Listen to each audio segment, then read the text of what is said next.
Former President Donald Trump found guilty on 34 counts of falsifying business records. The jury yesterday agreeing with prosecutors that Mr. Trump did it to hide the fact that he paid adult film star Stormy Daniels to keep quiet about their affair.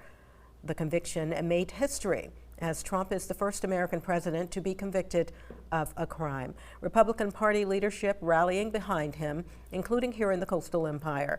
WSAV's Sarah Smith spoke to a local Republican about why she is sticking with her party despite the verdict. That's right, Tina. WSAV reached out to several residents and politicians in the area who claim to be members of the Republican Party. Almost all of them declined our request, but one GOP party member says Trump may be a convicted felon, but she is still standing behind him.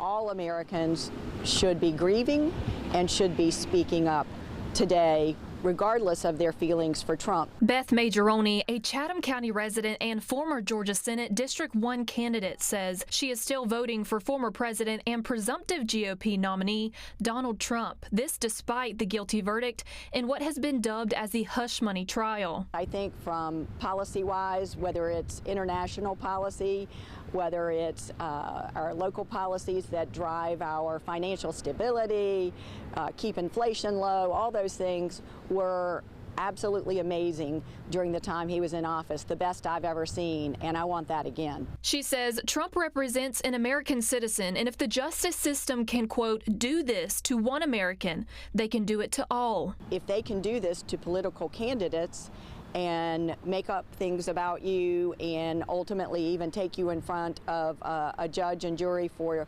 crimes that weren't actually crimes, who's going to want to stand up?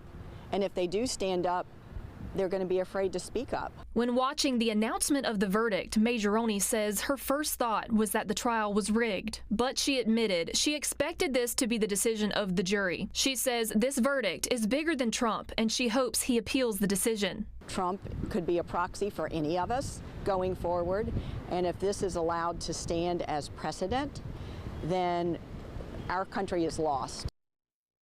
And the November election will be here before you know it. Georgia was designated a battleground state in 2020. Biden carried the state by 0.3%.